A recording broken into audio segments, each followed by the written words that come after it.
I'm Leslie Jamison. Welcome to this conversation today. I'm so excited to be talking to Molly McCully Brown about her beautiful collection of essays, Places I've Taken My Body.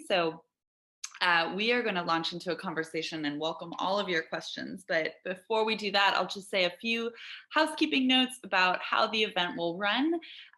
If you're watching live, you can ask questions using the Q&A button at the bottom of your screen, and this will be available throughout the event. So your questions can be asked at any time. So go ahead and put your questions in there as they occur to you, and we'll turn to them probably throughout our conversation and certainly try to make time for as many of them as possible at the end. So go ahead and put them there as they occur to you. Should you have any technical issues such as loss of Wi-Fi, you can rejoin the event using the original link.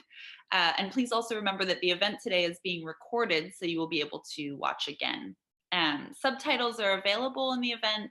To turn these on or off, use the CC Live transcript button at the bottom of your screen. Again, welcome very much. It's my pleasure to introduce the wonderful author I'll be speaking to today, Molly McCully Brown. Molly McCully Brown is the author of the essay collection that we'll get to talk about this afternoon, Places I've Taken My Body, as well as the poetry collection, the Virginia State Colony for Epileptics and Feeble-Minded.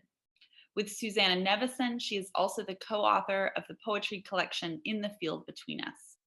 The recipient of the Amy Lowell Poetry Traveling Scholarship, a United States Artist Fellowship, and a Civitella Ranieri Foundation Fellowship, her work has appeared in the Paris Review, Tin House, The Guardian, Virginia Quarterly Review, the New York Times, and elsewhere. She teaches at Old Dominion University in Virginia, where she is an assistant professor of English and creative nonfiction. Molly, it's so lovely to see you here today and to be with you talking about your book. Thank you so much for talking with me. And I gather that you have been on the road, as it were, in digital terms with this book for the past stretch. So it's lovely to get to snag you on that tour.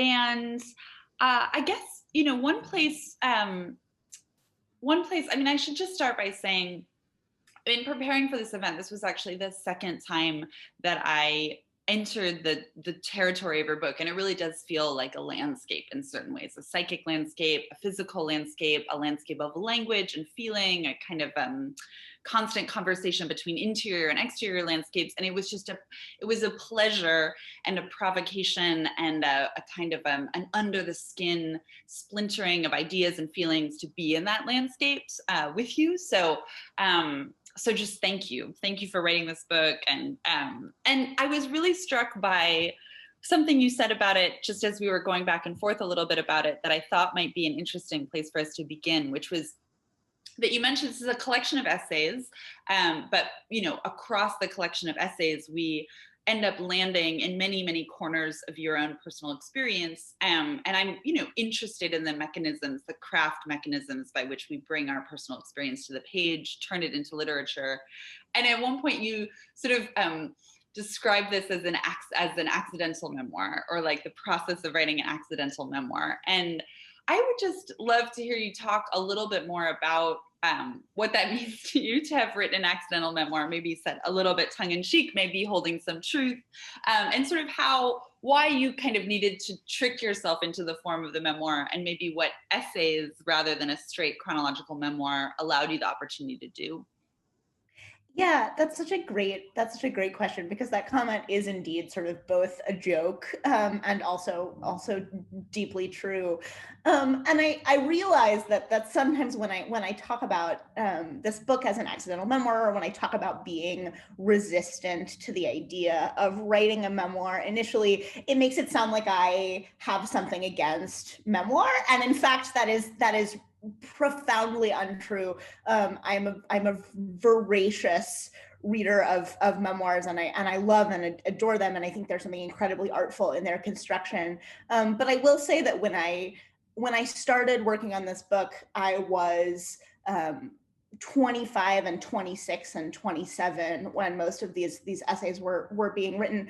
And I'm still not quite 30, and I was really resistant to the idea, like, you know, I believed and believe, I guess, to some extent, that if you, unless something really extraordinary has happened to you, or you are a really extraordinary person, writing a memoir pre-30 felt to me like a thing that was sort of hard to stomach the idea of doing. But I wanted, you know, I had an idea initially that the book was going to be sort of more ranging and slightly more outward looking than it ended up being. And I think there are a lot of reasons for that. And some of them have to do with circumstance. They have to do with having ended up on this year of travel, in which, in addition to sort of seeing the world, I was having to kind of continually reinterrogate my relationship to my own body.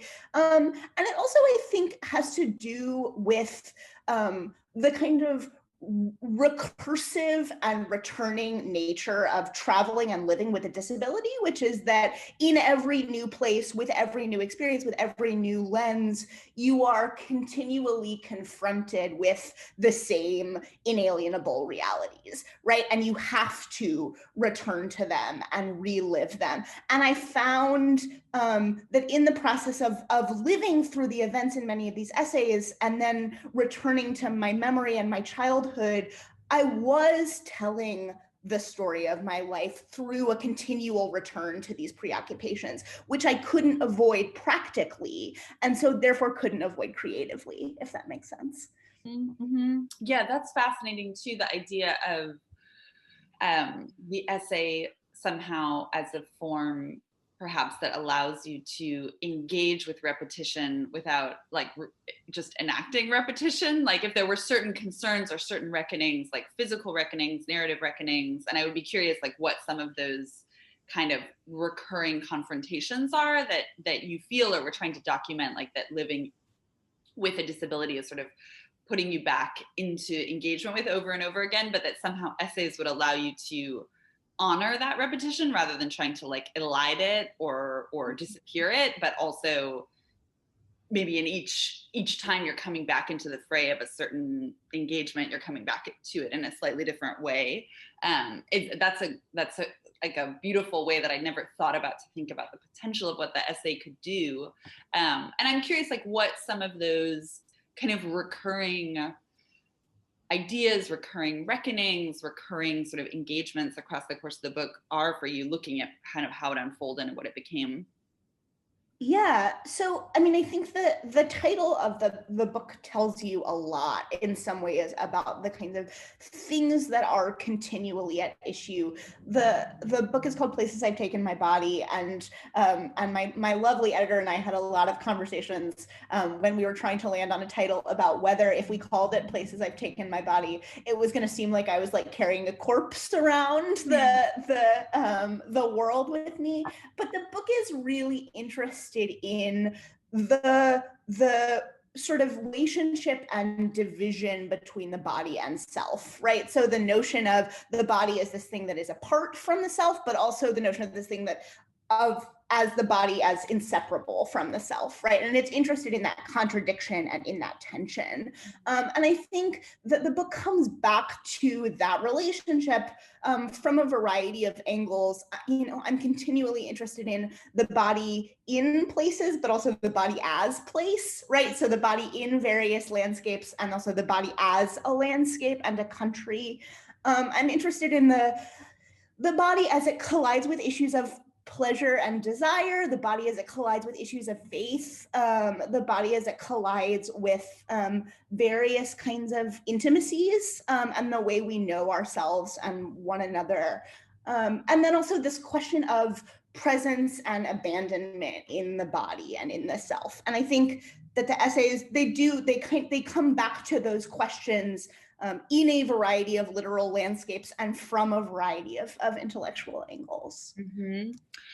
Yeah, it's funny as you were saying that, as you were describing that conversation with your editor about like, does talking about taking your body places make it sound like writing about like dragging a corpse across the world on a series of poetry fellowships? I was thinking both of something that the writer Sarah Mancuso once wrote, where she said, I think it was in her memoir, which I imagine you've read, the Two Kinds of Decay, but she said, she said, I'm so sick of the phrase, the body. I think the phrase the body should only be used when you're talking about a corpse, which I loved when she wrote it. I use the phrase the body endlessly anyway. She wasn't the end of my addiction to that phrase to hear her write that, but it came to mind, as well as I think it was Lucretius who once said, like, the living is just like a tiny soul carrying around like a large corpse or something, which I think speaks exactly to that kind of notion of dragging around. But I would just say too, one of the I think I'm thinking particularly about an early essay about spending time in Bologna, but one of the real pleasures to me, just like as a craftsman in reading these essays, was seeing how you simultaneously document that sense of kind of fury or entrapment, like my body is this thing I have to carry around that obstructs the way that I imagine or have told myself is like the correct way to see spaces or be in places or see the world, but that actually through the gaze of the essay, we're constantly seeing these places. Like I'm thinking of, Bologna coming into focus for me in terms of its like gravel pathways and it's like cobblestones, and how you write so beautifully about the citizens of Bologna smoking their cigarettes. Like there are these forms of attention that feel born of precisely the condition that you're also describing, making you feel like obstructs your attention. And there's something sort of beautiful about that alchemy almost, or that turning, that pivoting. But it makes me think actually about, there's a moment where you write really beautifully. You say, in my daily life, I was desperate to wrench away from my body, and I hated how stumblingly and ploddingly it moved. But in poetry, I found a form that not only mirrored my own slowness, but rewarded the careful attention with which I had to move through the world. And I was really struck by that, again, this sort of idea of turning obstruction into possibility, which is, so much of how poetry also maybe engages with like constraint or something, but it's coming to play in terms of physical experience too. But I'm curious, like, if you felt like poetry or your life as a poet has rewarded certain necessities of how you've moved through the world physically. I'm curious, like, what the form of the essay rewards for you. Like, are there ways of being or seeing connected to living in the particular body you live in, or your experience of the world more generally? Like, what ways of being does the essay reveal? Like, what are the things about this form? Like, what forms of attention or movement do you feel like the essay particularly rewards? Yeah, that's such a great question.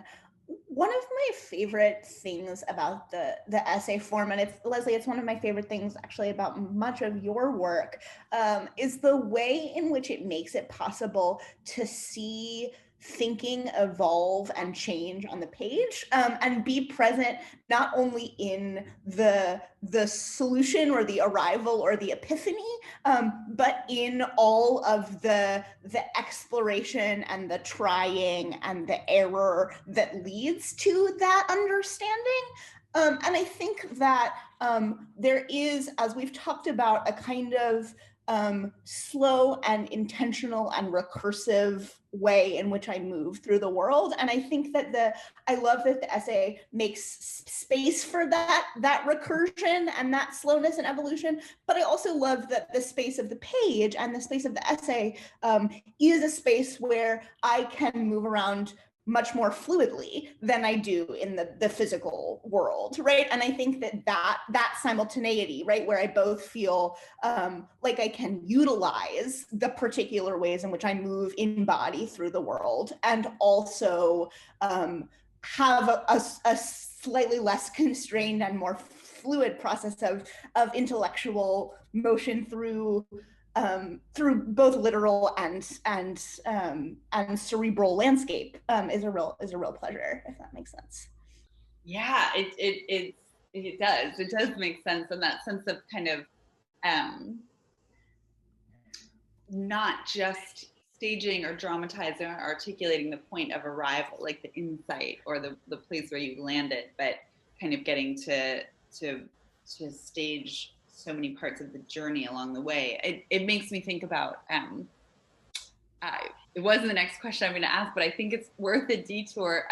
It makes me wonder about like your process of revision around essays and, kind of if, as you say, like thinking is, we never get somewhere all at once. Like thinking is ragged and we get sort of part of the way and then we correct ourselves. And I mean, I wonder if I wonder how that process works for you around like writing multiple versions of a thing, or the kind of long, rough, partial, staggering process of writing your way towards what you think about a thing. I mean, maybe that's my own process often feels staggering. It's not to say that yours does, but I'm curious, like maybe with even just a particular essay in the book, if you could talk a little bit about kind of what your thinking journey was, how you sort of started in one place in terms of how you were thinking about a particular set of issues or questions, and then, what the process of revising, self-correcting, thinking differently, coming at it from a different angle, just what that journey was like, maybe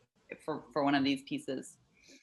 Yeah, so I'm thinking of the essay in the book, which is called "If You Are Permanently Lost," which is nominally an essay about the fact that I never have any idea where I am in the world. I have a like pathologically poor sense of direction, and the process of that essay was really interesting, because initially it was going to, I had a notion that it was going to be a kind of much more scientific essay, that I was going to think in a more direct and informational way about the way that spatial mapping works in the brain. And you can see there are pieces of that interest still present in the essay, right? I talk about this idea that we learn to map the world as we acquire kind of independent locomotion, and I talk about the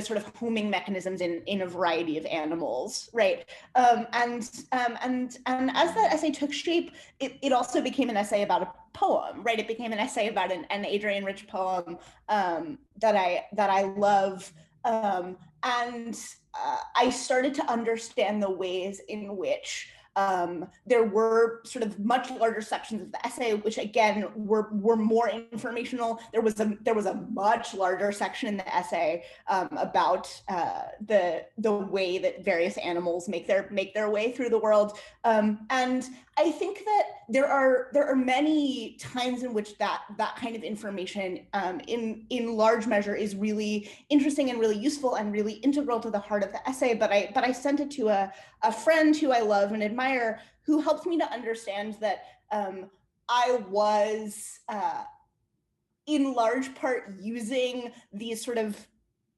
big informational digressions to avoid addressing things that felt emotionally painful in the essay. And so the essay became a much smaller, kind of more honed in version of itself, that got at the simultaneous loss and difficulty and sorrow, but also creative potential of this sort of state of being perpetually dislocated, and again you can see sort of moments of gestures outward, but became much less about avoidance and much more about kind of delving into that feeling. Yeah, so that's that it's so great to hear about that, both because I think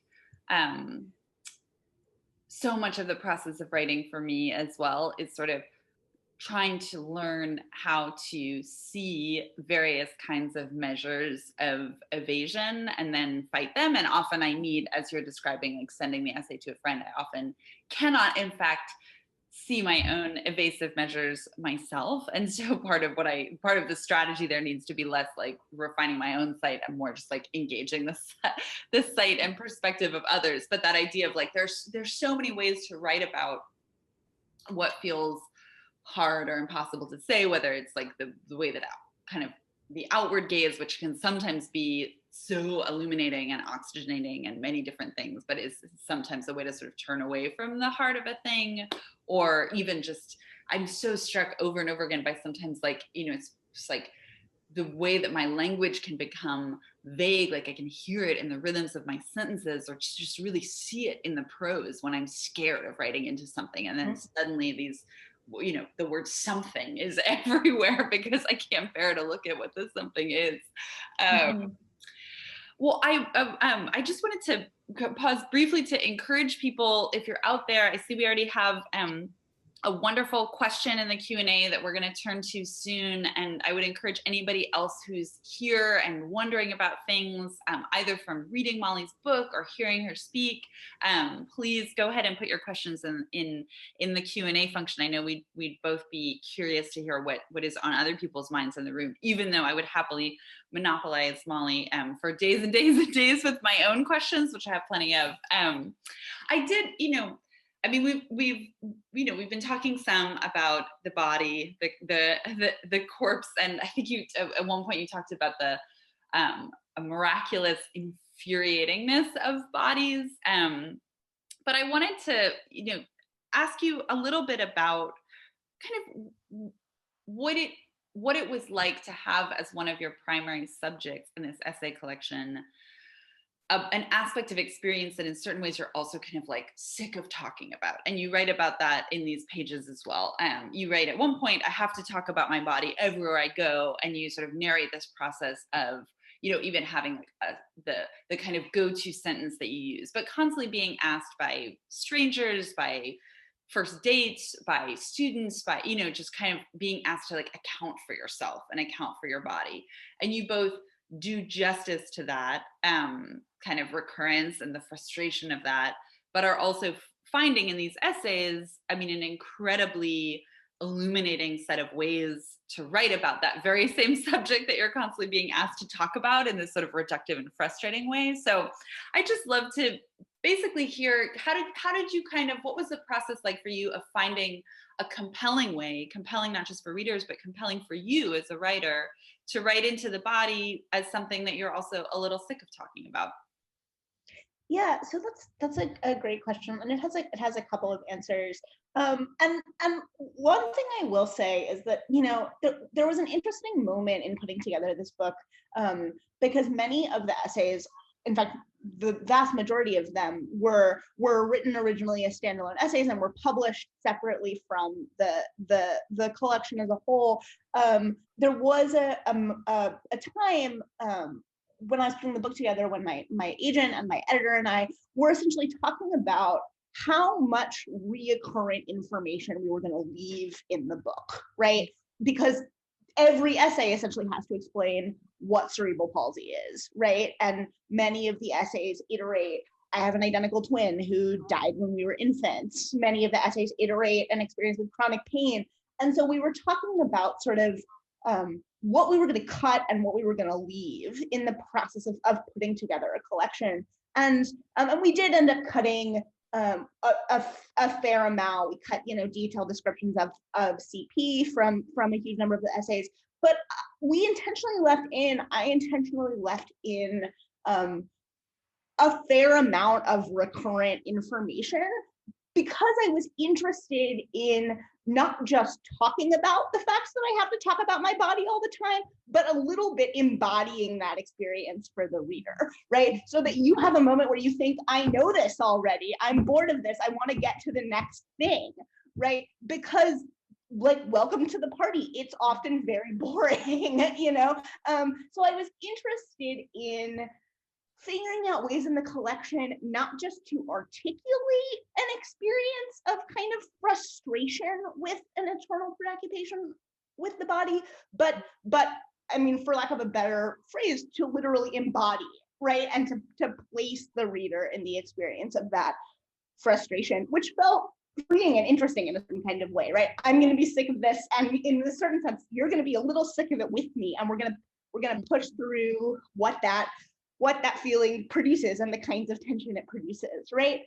And then I think the other thing that I was able to do in the essay collection, made an effort to do, is that, as much as this collection is a memoir, and as much as it does come back to these preoccupations with my life and with the body, every essay is also interested in something in the world, right? Whether that is a particular place, or a question about memory, or a text, or many texts, and so looking at those things became a way for me to ask different questions about embodiment, or to think differently about my own relationship to myself, to disability, to embodiment, because that's how I live in the world, right? I am not going through each day thinking, okay, this is how I'm gonna think about my body. I'm attempting to be interested in a whole huge variety of things, and my body is always sometimes welcome and sometimes deeply unwelcome company in that experience. Mm-hmm. Yeah, it's amazing to hear both parts of that answer. I mean, certainly how you talk about sort of consciously or intentionally creating some micro version for a reader, and I imagine is a very, very, very micro version of the way in which you experience certain forms of repetition around accounting for your body or explaining it. But that, I wish that all of the repetition in my own work had such a sort of a beautiful and meaningful basis beneath it. But I mean, this kind of that sense of being interested in something in the world, and both having that animating curiosity or that animating exploration be part of our kind of counterpoint energy to reckonings with the sort of landscape of the body and your own experience of the body is wonderful. And I think there's a kind of there's a way too that sometimes they can be constructed as false, as sort of false polarities or something, to be looking inward or outward, when so often, like if we're looking closely enough at the experience of living in our own body or our interior landscape, there's no way to look closely at that without looking at things that are much larger, and there's kind of no way to look at what's beyond us without also exploring the means by which we come at all those questions that are beyond us. So they feed each other. I have a good friend who's working on a book about butts, the cultural history of the female butt, and she begins in her own body. And I think in a way it's the most beautiful and inevitable and authentic and kind of illuminating place to begin. Is like, this is what it has been like to live in my body, but I can't even look honestly at my experience of my own body without looking at this whole host of cultural forces that have produced this lifetime of 36 years in this body. I'm going to turn, we'll have some questions kind of showing up, and I want to just make sure, I imagine we're going to have quite a few. So I'm going to turn to a few of them and maybe then turn back to a few of my own. So many wonderful ones. So one person asks, how would you recommend an aspiring writer approach and hone their craft within this unique form of the personal essay memoir and its integral complexity and, in a sense, messiness, especially regarding disability and pain, both physical and emotional? So that's a really interesting question, and it's a particularly interesting question as it relates to disability. And the first part of my answer is probably the boring part of my answer, because it's the answer that everyone gives whenever anyone asks a question about, like, what would you recommend an aspiring writer do? The first part of my answer is read, right? I think we become not just better and more informed writers, but we also become sort of more flexible thinkers inside a tradition when we read, right? And when we understand our work as in conversation with not only the world, but with other work that is happening inside that form, right? One of the great pleasures for me of being in conversation with you, Leslie, is my great admiration for your work, right? Which was an instruction as I was working inside this book. And then the other thing that I would say is a thing that I believe about all writing, but really believe about the personal essay, particularly as it relates to articulations of the body and disability and pain, is that it is much easier to build something via a process of carving down than it is to have to construct something from nothingness. So I would say in the beginning, overwrite, write everything, write all the mess, write what you're not sure is the answer, write your questions, write your kind of discursive moments, and then you'll figure out how you carve the shape of the thing you're after away from that raw material. I think we sometimes get in trouble in the personal essay when we think, okay, I have to figure out the exact right thing to put on the page. I find that I never know the exact right thing to put on the page. I only figure out what an essay is in the cutting away that comes after. Mm-hmm. Yeah, that's I think that's a great way of putting it. It's also it's such a generous answer too. I mean, to me and everyone, because it's sort of saying, yeah, you don't need to have it completely in mind, and you can sort of find it rather than having the knowing have to precede the process of writing. And it's connected to one thing I was really curious to hear you speak about, which was sort of the process of constructing the self as a character on the page. And I think it's connected to this idea of maybe of messiness and sort of putting a lot out there and then figuring out what matters most from what you've put out there. But there's an essay where you say you're sort of spending a lot of time considering what you call the mechanisms by which we become who we are. And I'm wondering kind of how that process of becoming who you are works for you on the page, like, because we all, when you write personal narrative, it's like you already exist as a person in the world, and then you have to sort of separately construct this related but distinct person who exists on the page. And I'm just curious to hear you speak a little bit about the craft choices you make to create yourself as a character, like what sorts of details, memories, scenes, conversations, kind of toggling between embodiment and rumination. Like, how do you think about making yourself a self in these pages?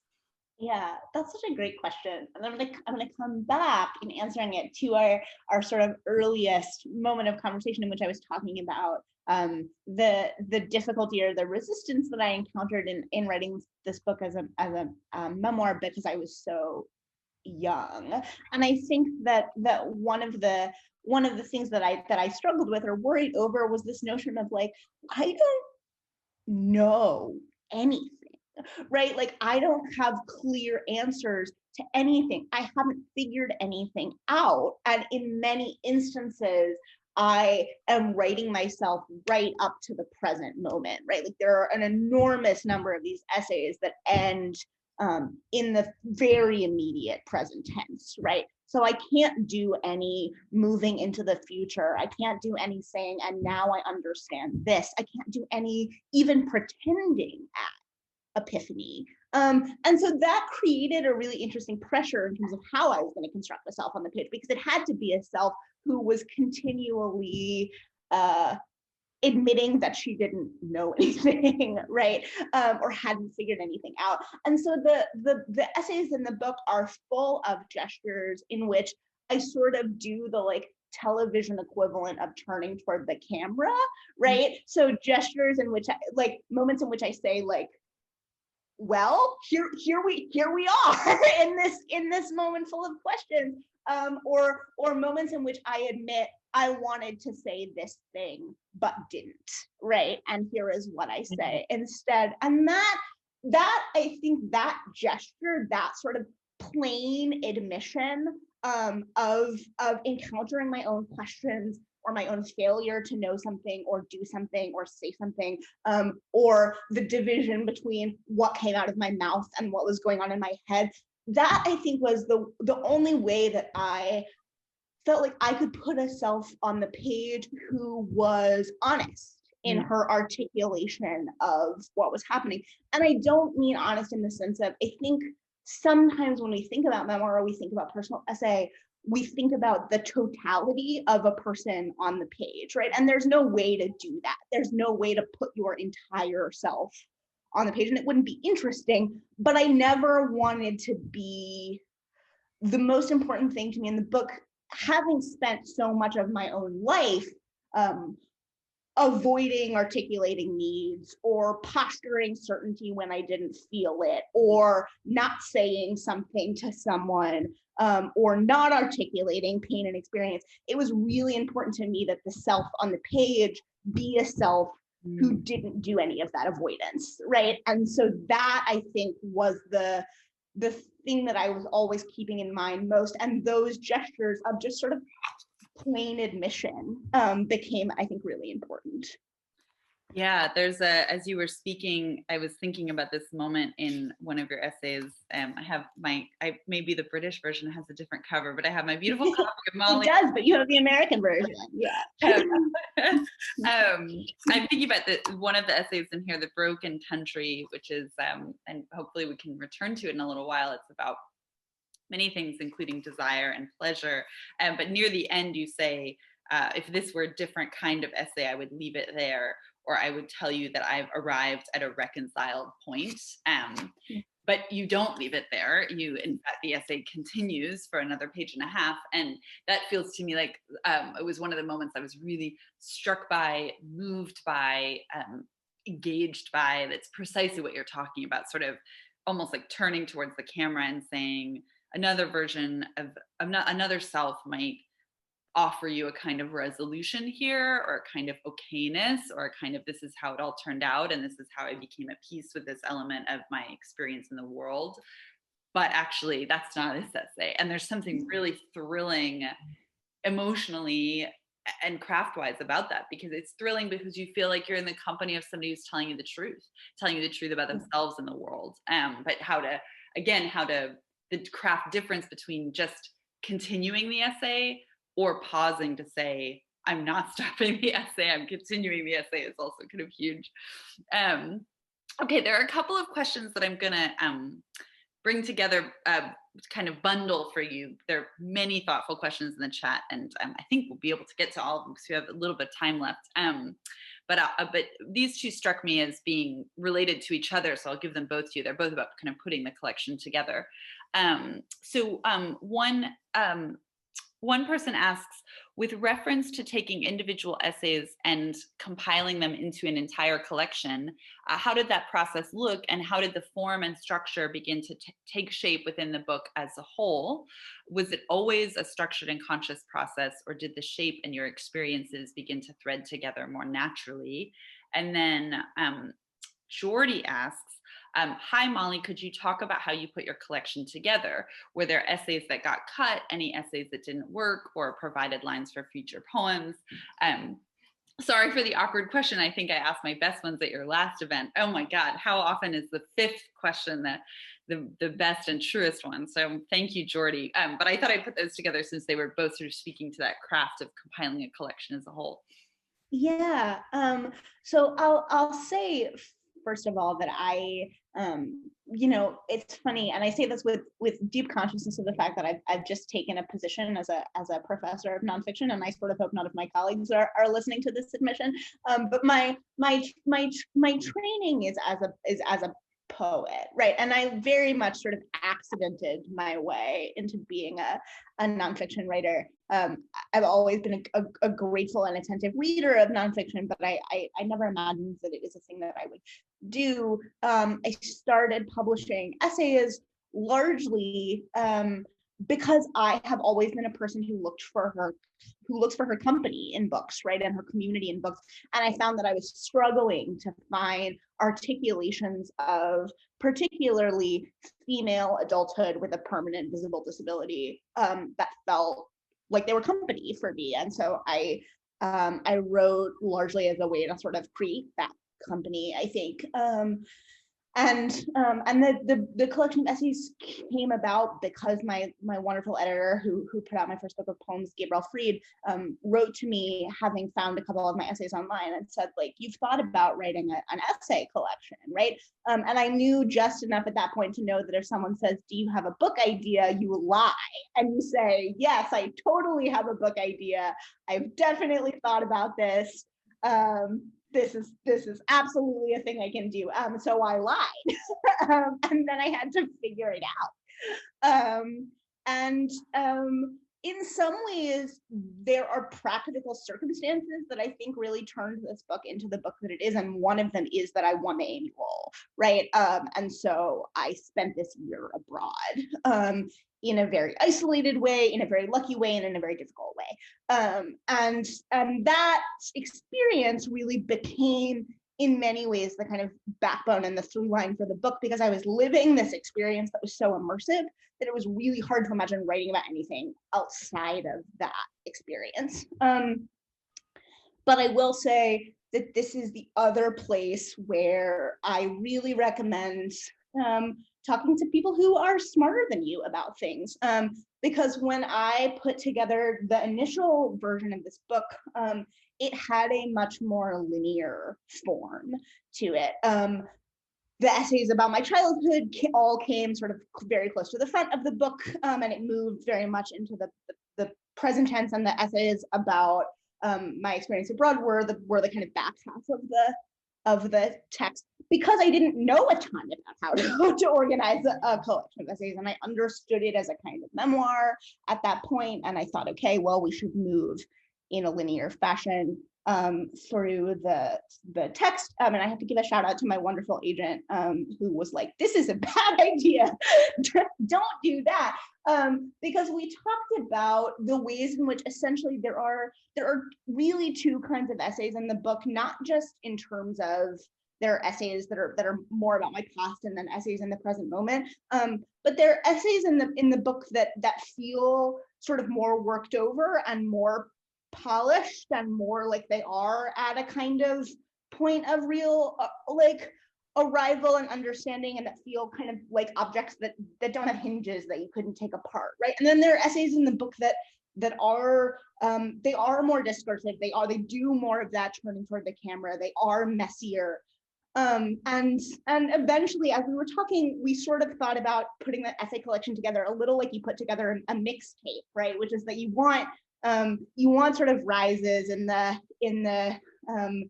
tenor, in the beat, you want changes in tempo, and kind of weaving these essays that were more in the present moment, that are more kind of immediate and messy, for lack of a better term, in their work, alongside these essays that reach farther back into the past and are more worked over. I think eventually gave the book its kind of rhythm and the kind of recursive nature that I now think of as integral to the text. But I get limited credit for that. Other people who know more than me get more credit for that. You're such a generous responder to question askers and other people in your life alike. I love that notion of the mixtape too. It rings true. Well, I'm gonna field some of these other just truly wonderful and thoughtful and ranging questions in the chat, and one from very early on in our conversation. Someone says, Molly, you're such an inspiration. What advice would you give to young people who are living with a disability? Wow, so it's funny because this is a question I get a lot, and it's in one way it's such a lovely and such a generous question, and I appreciate the compliment in it, and also the trust in it. But in another way, it's a difficult question, right? And I think it's a question that the people who belong to a variety of kind of marginalized communities or communities that are less represented in the literary world get a lot, right? Which is this idea of like, can you speak to a whole population that shares this thing with you? And I think there's limited advice that feels like it would be useful to every young person living with a disability, because of course we're as ranging and diverse a population as any in the universe. But I will say, one lesson that I wish I had learned earlier, and that I feel like I'm still in the process of learning, is that just because your body might necessitate sort of certain visible and inalienable kinds of vulnerabilities and needs that you can't get around, right? That you need to ask for certain kinds of help, or need to be vulnerable in particular kinds of ways. that does not mean that you are not permitted to have other kinds of needs, right? Or other kinds of vulnerabilities. It's you haven't like used up your quota of needing other people by virtue of the experience of your body. And not only that, but the people who are worth your time and worth your while will not only will they not be resentful of you having other kinds of needs or being vulnerable or knowable in other kinds of ways, they will be grateful for that. It is a gesture of trust, and it's the way you build real meaningful intimacy, and also avoid exhausting yourself by the time you turn 19, by not allowing yourself to have needs that go beyond the sort of most obvious and inalienable needs of your body. Mm-hmm. Yeah, it's so beautiful, that idea of you haven't used up your quota. It feels so true. Well, here's a question from Connor Sweetman, who writes to you: as a fellow writer with a disability, I'm struck by the tension between desiring tender familiarity and a bodiless transcendence, especially in the everyday scenes of church life in the essay Broken Body, Bent Lamb. How do you deal with the tension in both a literary and spiritual sense? That's an interesting question, and I think in some ways if I had a clean answer for that question, I might not need to write or live anymore. Like, I think in some ways much of my work and much of what feels most interesting about my life is made in trying to navigate that tension. But I think that one thing that I feel really profoundly is that my selfhood, and that means also my relationships, the ways in which I'm capable of being of service to the world, it is constituted by my body, even when I resent it, and even when it feels difficult, and even when I feel limited by it. I am who I am because of the fact that I am embodied in the way that I am embodied. And as you say, my body is a site not only of difficulty or pain or limitation, but also of pleasure and closeness and joy. And I think that the way that I manage the tension is in trying to return, not always, I don't remember that fact or feel that fact in every moment, certainly, but I try to make it the place that I return. And I try to make it the place that I return, not only in my life, but also in my work. So even the essays that are darkest or hardest almost always return to a place of, if not quite gratitude, then at the very least, a reckoning with what I have been offered by the experience of my body. And that feels essential to me, both as a person who is alive and as a writer who is trying to make nuanced work. The only word that appears even close to as much as the word body in the book, and I know because I did a word search, is the word love.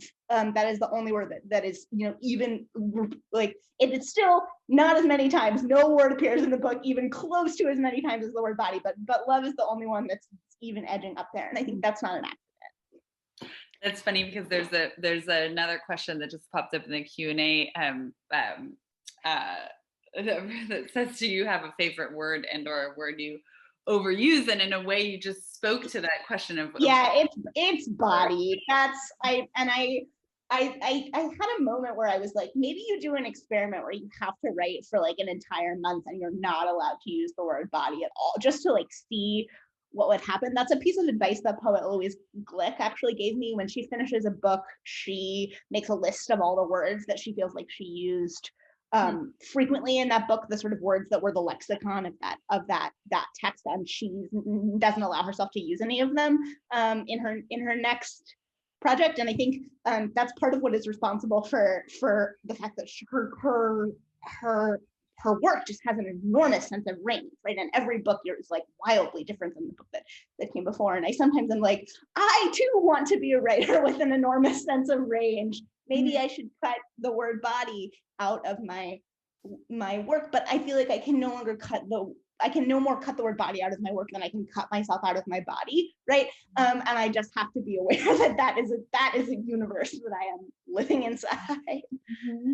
Well, and actually that idea of kind of what are the ways in which we pivot from one project to something very different in the next, and you actually are already a writer with quite a bit of range, and there's a question that's sort of pointed directly into that that idea of the kind of movement from some of your previous work to this one. Arthur asks, thank you for talking about your experience writing this collection and weaving in your experiences into your form style. He asks, did you find it easier or harder to put into words your personal experiences compared to your earlier collection, giving a voice to the lives of others? Was it cathartic to write? So that's a really interesting question. And I have a very clear answer for it, which is that writing the essay collection was so much harder in every way. And I think that is the result of a variety of forces, right? It's the result of, again, the fact that my training is as a poet. That's the form in which I feel sort of most comfortable in lots of ways. But it also has to do with the fact that there's a lot that is deeply painful in my first book, and there's a lot that is incredibly personal in it, but there's a kind of veil for it, right, in the informational material, in the research, in the fact that it is pointedly not a book about my own experience. And I did find writing this collection of essays a little like sort of peeling the skin off of my body in very small pieces, and then having to let people see it, and I found that really difficult, and ultimately really wonderful. Like I'm very proud of this book, mostly even as I see things where I'm like, well, damn it, I would do that differently now. But I think we all feel that way about all of our work. But it was quite painful. But I see that as a victory, because I think it was painful because I was being honest, right? Mm-hmm. And it was painful because I was actually trying to evolve in my thinking and my understanding as I wrote the book, rather than just regurgitating a certain way of thinking about the world or seeing something. I figured things out as I wrote that text, and that is always a painful experience. Mm-hmm. Yeah, and I think it's beautiful that you use that formulation of it felt like peeling bits of your own skin off, because I was so curious about the figure of the Spallati, if I'm saying it right, but in some of the sections about Bologna, you talk about these, I think from old anatomical illustrations, the figure of the skinless ones, which is such a haunting phrase, but to think about that in terms of craft as well and writing the self. A couple of really, really thoughtful questions about disability and writing. Alvina Scott writes, wonders if there were more disabled bodies in the world, if it was a fantasy of accessibility and people had seen and known a broad range of bodies and neurologies. Do you think that repetition of explanation that we were talking about a bit earlier in our conversation would be different? Would we then just be bored by where are you from? Or are we always going to ask a minority body to explain itself? So that's a really interesting question, and in part it kind of answers itself, right? Because if there was a broader range of bodies, if there was a broader representation of disability, the minority body would not be the minority body in the way that it is, right? And so I do think that there would be a difference in the way that we ask those people to account for their own experience, and particularly, and I think this is the more important thing, I think there would be a difference in the way that we ask those people to account for the experience of everyone in their community, right? Or to speak for a particular population. But I also think, and I think this is a wonderful thing, I think we are deeply curious about one another, right? And that curiosity, when it is sincere, when it is careful, when it is the ground for discovery, when it is the ground for connection, that is a thing to cultivate, right? Like I would not be a person who read or wrote personal nonfiction if I did not believe that curiosity was a thing worth cultivating. But it's a thing worth cultivating with nuance, right? And I think like nuance is the thing that will save us all, and it is the thing that is often missing from our discourse about the other, whatever that other is. Mm-hmm, mm-hmm, mm-hmm. So lovely. Well, we have a few questions and only a few minutes, but here's one from early on from Mia that might be the kind of counterpoint to thinking about how this project relates to some of the ones in the past. So Mia says, I adored this collection and was never bored of the repetition. What a treat to hear the two of you discuss it. Two-part question, kind of, I'd love to hear how your teaching informs the writing and also what you're working on now. Yeah, so I'm always so happy to talk about teaching. The only thing that I've ever wanted to do as much as be a writer is be a teacher. And I take such pleasure in being in the classroom. And I think I that's true for me for a lot of reasons. And one of them is that my job as a teacher is to both to sort of to sell the power of language to my students, right, and the power of literature and imagination, which means that I am selling it to myself, right? Every day I have to walk into the classroom and remind myself why I believe in this thing, and so I find that I am so much more awake to the pleasures of being a writer, the power of being a writer, when I am teaching. But the other part of my job, right, is to make clear to my students that they have something to contribute to the conversation, right, and that they have a stake in the future of the world in many senses, both in the kind of sense of being the people who will write it, and also being the people who will live it. And I think that reminder of the ways in which we are in community and in communion, and that reminder of the fact that I am participating in a tradition and in a landscape that will and should and must go on beyond me and outside of me, is really important as I think about my own work, and I'm a better writer when I remember it. And that leads me to the question about what I'm working on now. And the answer is I'm sort of just beginning a lot of things and trying to find my way forward. I'm trying to remember how to write poems, and thinking toward the next prose project. I'm wildly bored of myself, not only after having written this book, but also a year of talk. Like, I just am so bored of myself, and I also feel like I did teach myself some things over the process of writing this essay collection. And I do feel now like I have the skills to do something that's maybe slightly more journalistic or slightly more outward looking. And so I'm sort of thinking toward those projects. But I'm also about to teach graduate students for the first time in my life, and I'm mostly just thinking about putting my graduate work up together and what that looks like, and excited to dive into the work of other writers, and to talk and think less about my own work and more about the work of other people, which is a great pleasure. Teaching is a beautiful form of outwardness in that way. Well, I have to say, you might be sick of talking about your book after a year, but I most certainly am not. And it was such a pleasure to talk about it with you today. And I, could feel from the questions and just how much gratitude and energy and love there was for you and for this book in the room.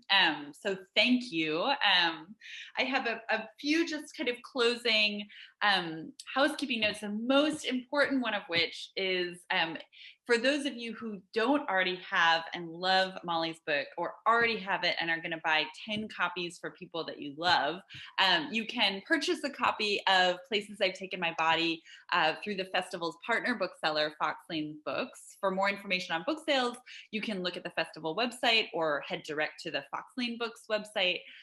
Also a reminder that a recording of this event will be available on the festival YouTube channel, which can be accessed from the Watch Again section of the festival website after June 20th. You'll also get an email when the video is available to view. And last thought, we very much hope that you will continue to be engaged with the York Festival of Ideas. Check out the website for full details of all the events in the festival program. It's really a wonderful, wonderful set of conversations and events that the festival puts together. I have been grateful to be a part of it. And thank you so much, Molly. Really, really pleasure to meet you and talk to you in this way. Thank you so much, Lizzie. This was a great time. Wonderful. Well, farewell and a wonderful afternoon to all. Bye, all.